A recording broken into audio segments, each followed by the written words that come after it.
Bana bir kanser sorsanız, ameliyat olmadan, kemoterapi almadan, radyoterapi almadan iyileşebilen bir kanser soracak olsaydınız size rektum kanseri derdim. Dün bir arkadaşım aradı beni. Kendisi de doktor. Babasına rektum kanseri tanısı konmuş. Cerrahlar ameliyat önermiş. Ama bir ihtimal kalıcı kolostomi olabileceğini söylemişler. Babası bunu duyunca kesin bir şekilde ameliyatı reddetmiş. Kanserden ölsem de ameliyat olmam demiş. O torbayı istemiyorum demiş. Arkadaşım doğal olarak şunu sordu. Ameliyatsız bir yolu yok mu? Şimdi bu çok kritik ve çok sık karşılaştığımız bir durum. O yüzden gelin net ve anlaşılır bir şekilde konuşalım.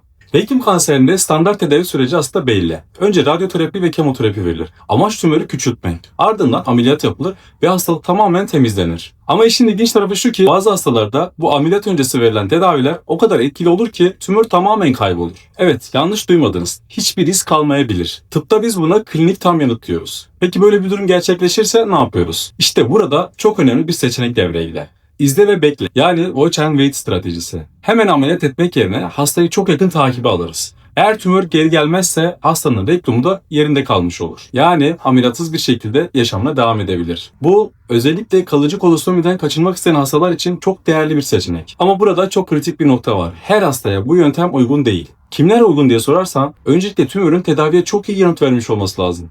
Ameliyat öncesi alması gereken tüm kemoterapiyi ve tüm radyoterapiyi almış olması lazım. Bunlarda tümörün sıfırlanma ihtimali daha yüksek. Bir de çok özel bir hasta grubu var.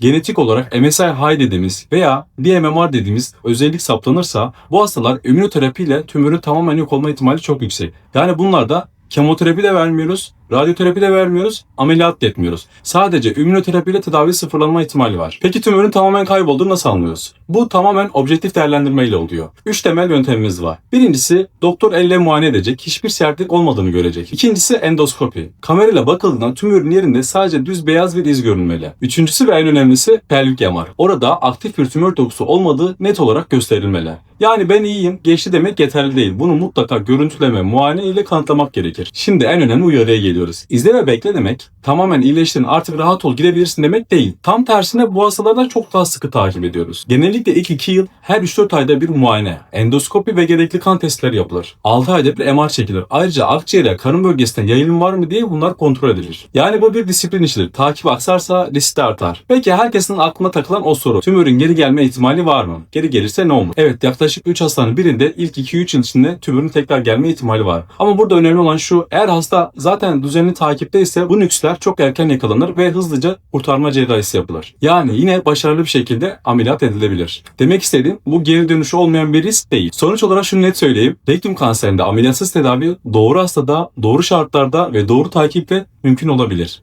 Ama bu karar tek bir doktorun kararı olamaz. Genel cerrah, medikal onkolog, radyasyon onkolog ve radyolojinin olduğu bir multidisipliner konseyde değerlendirilmeli.